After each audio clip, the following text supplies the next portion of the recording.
TDP బాధ్యతలు లోకేష్కు పార్టీలో ఊపందుకుంటున్న demand. Telugu Desam party బాధ్యతలు నారా లోకేష్కు, ఎన్డీఏ బాధ్యతలు నారా చంద్రబాబు నాయుడు గారికి. ఈ రెండు జరగబోతున్నటువంటి అంశాలు. ఈ రెండు ఎందుకు జరుగుతాయి అనేటువంటి ప్రశ్న రావచ్చు. తెలుగుదేశం పార్టీకి సంబంధించి రేపు ప్రభుత్వం కూటమి గనక గెలిచి ప్రభుత్వం గనక ఏర్పడుతున్న సందర్భంలో లోకేష్ గారు క్యాబినెట్లోకి వచ్చేటువంటి అవకాశాలు చాలా తక్కువగా ఉన్నాయి. కాబట్టి లోకేష్ పార్టీ బాధ్యతలు తీసుకొని పార్టీని నడిపిస్తారనేది బాగా జరుగుతున్న చర్చ. ఈ నేపథ్యంలో ఆ డిమాండ్స్ కూడా వ్యక్తం అవుతూ ఉన్నాయి. నారా లోకేష్ గనక పార్టీ బాధ్యతలు అంటే ఇప్పుడు ప్రధాన కార్యదర్శిగా ఉన్నారు, జాతీయ ప్రధాన కార్యదర్శిగా. రేపు జాతీయ అధ్యక్షులుగా గనక బాధ్యతలు స్వీకరిస్తే పార్టీకి సంబంధించి యువ రక్తాన్ని మేళవించటం, అదేవిధంగా పార్టీ పునర్నిర్మాణానికి సంబంధించినటువంటి కార్యాచరణకి పూనుకొనటం, ఈ రెండు కూడా తెలుగుదేశం పార్టీకి చాలా అవసరం, చాలా ఆవశ్యకత కూడా ఏర్పడి ఉన్నటువంటి అంశం. ఎందుకు అనంటే తెలుగుదేశం పార్టీకి సంబంధించినంత వరకు చంద్రబాబు నాయుడు గారు 74 సంవత్సరాలు వచ్చినాయి.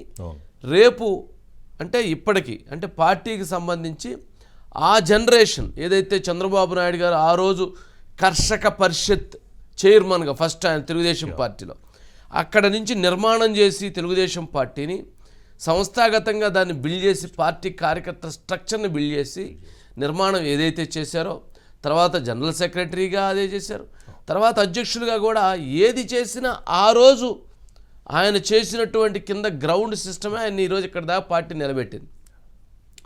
ఇప్పుడు దానికి మరింత యువరక్తాన్ని, దానికి మరింత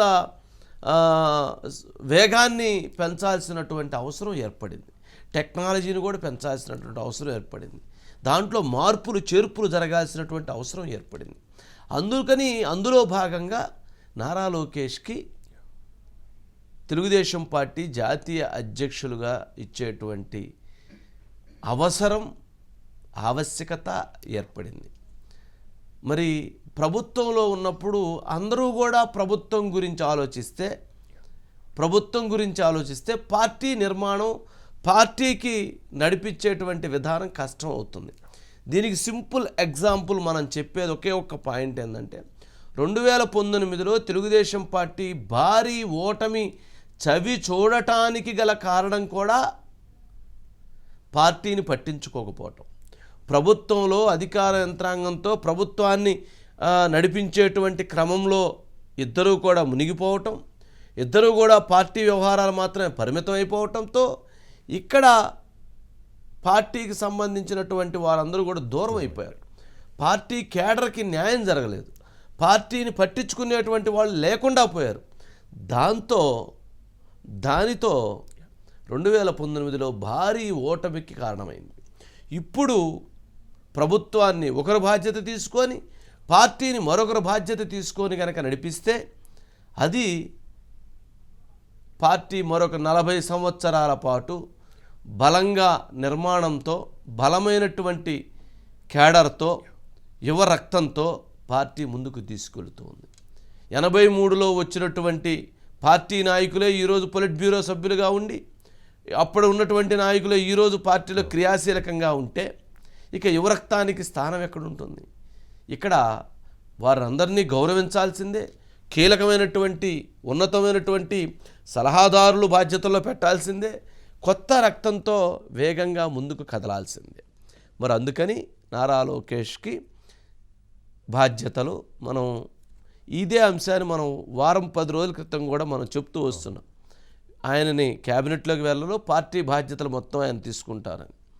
మరి ఇప్పుడు ఆ అంశానికి స్పీడ్ అందుకున్నది ఇది నారా లోకేష్. ఇక నారా చంద్రబాబు నాయుడు గారికి సంబంధించి ఆయన్ని ఎన్డీఏ కన్వీనర్గా మరొకసారి నియమించేటువంటి అవకాశాలు ఉన్నాయి. ఎన్డీఏ కన్వీనర్గా ఆయన్ని ఎందుకు నియమిస్తారు? ఎన్డీఏ కన్వీనర్ అంటే నేషనల్ డెమోక్రటిక్ అలయన్స్. ఇది ఎన్డీఏ అంటే భారతీయ జనతా పార్టీతో కూడినటువంటి మిత్రపక్షాల బృందాన్ని, మిగిలినటువంటి పార్టీల బృందాన్ని ఎన్డీఏ అని పిలుస్తారు, నేషనల్ డెమోక్రటిక్ అలయన్స్, ఎన్డీఏ అని పిలుస్తారు. ఈ ఎన్డీఏ భాగస్వామ్య పక్షాన్ని నారా చంద్రబాబు నాయుడు గారు నడిపించాల్సినటువంటి అవసరం ఏర్పడింది. గతంలో వాజ్పేయి గారు ఉన్నప్పుడు ఆయన ఎన్డీఏ కన్వీనర్గా వ్యవహరించారు.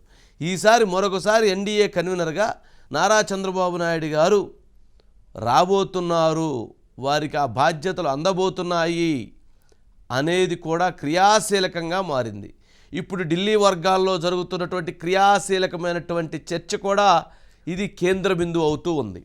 ఎందుకు అనే ప్రశ్న ఉత్పన్నమైతే ఎందుకు ఇస్తారు ఎన్డీఏ కన్వీనర్గా నరేంద్ర మోదీ గారు చంద్రబాబు నాయుడు గారిని ఎందుకు నియమిస్తారు అని అనేటువంటి ప్రశ్న ఉత్పన్నమైతే, జనరల్గా భారతీయ జనతా పార్టీకి ఫస్ట్లో 370 స్థానాలు వస్తాయి, మా ఎన్డీఏ అలయన్స్ కూటమికి 400 స్థానాలు దాటతాయని చెప్పని భారతీయ జనతా పార్టీ నేతలు చెప్పారు, ఇతర పార్టీ నేతలు కూడా చెప్పారు.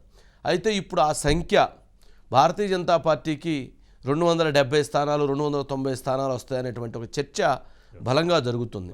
ఇంకా అటువంటి పరిస్థితి కనుక ఏర్పడినప్పుడు, అటువంటి సంకేతాలు వస్తున్నప్పుడు రేపు 6వ దఫా జరుగుతుంది.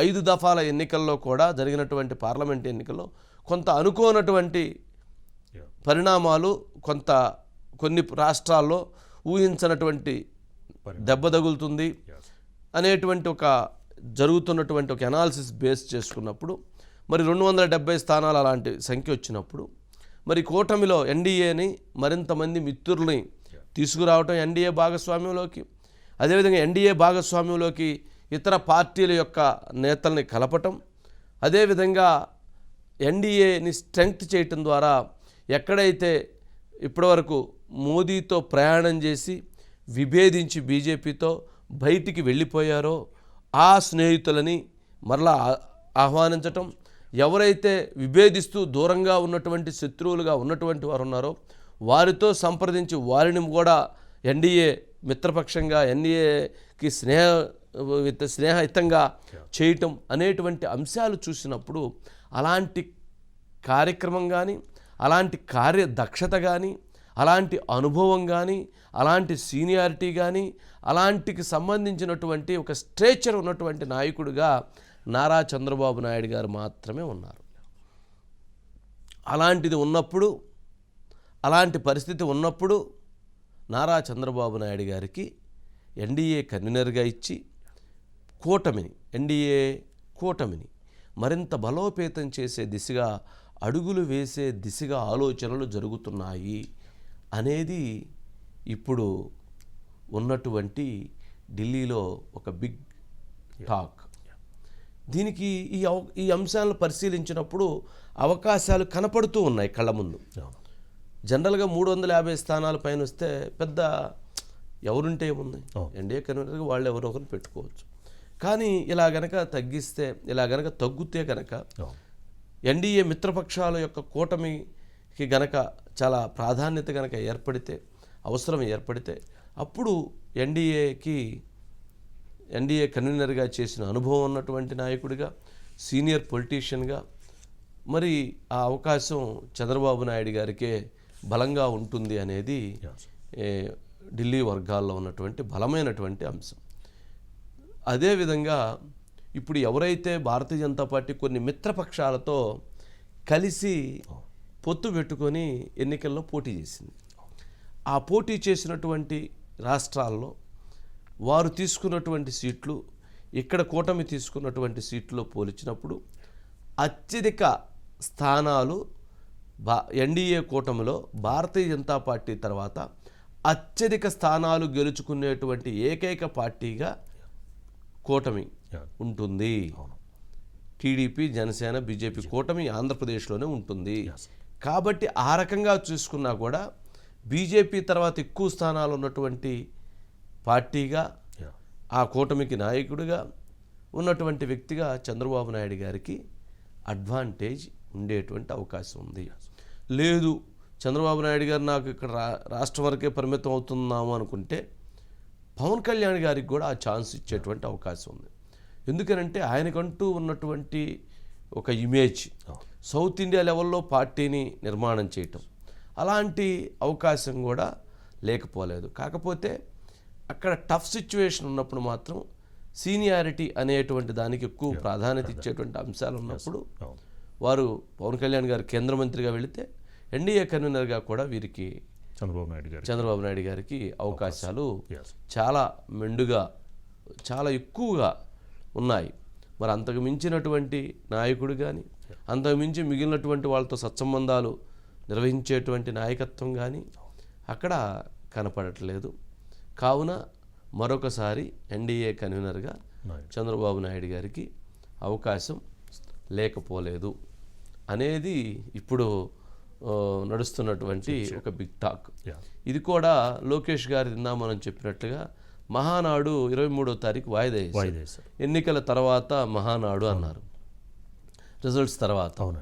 రిజల్ట్స్ తర్వాత జరిగేటువంటి మహానాడులోనే అది లోకేష్ గారికి బాధ్యతలు అప్పగింత అంటే జాతీయ అధ్యక్షుడిగా తెలుగుదేశం పార్టీ బాధ్యతల్ని అప్పగించేటువంటి అవకాశం ఉంటుంది అనేది కూడా ఒక బిగ్ టాక్. అంటే చంద్రబాబు నాయుడు గారు ఇంకా లోకేష్ గారికి ఇంకా అనుభవం సరిపోలేదు, లేదా ఇంకొక 4 సంవత్సరాలు ఆగిద్దాము, లేక 2 సంవత్సరాలు ఆగిద్దాము, లేక ఇంకొంచెం చూసి కొంచెం ఎక్స్పీరియన్స్ వచ్చిన తర్వాత ఇద్దాము కొంచెం అనేటువంటి దాన్ని చంద్రబాబు నాయుడు గారు కూడా పక్కన పెట్టాలి. ఏ తండ్రి అయినా ఆ కొడుకుల విషయంలో చూద్దాము చేద్దాము అని ఇట్లా నాంచి చాలా నష్టాలు జరిగేటువంటి ప్రమాదాలు చాలా ఉన్నాయి. రాహుల్ గాంధీ గారు ఆ రోజు ప్రధానమంత్రి చేసినట్టయితే ఒక ఎక్స్పీరియన్స్ ఆయనకు వచ్చిండేది. ఈరోజు ఆయన నిరూపించుకోవడానికి చాలా అవకాశం ఉండేది.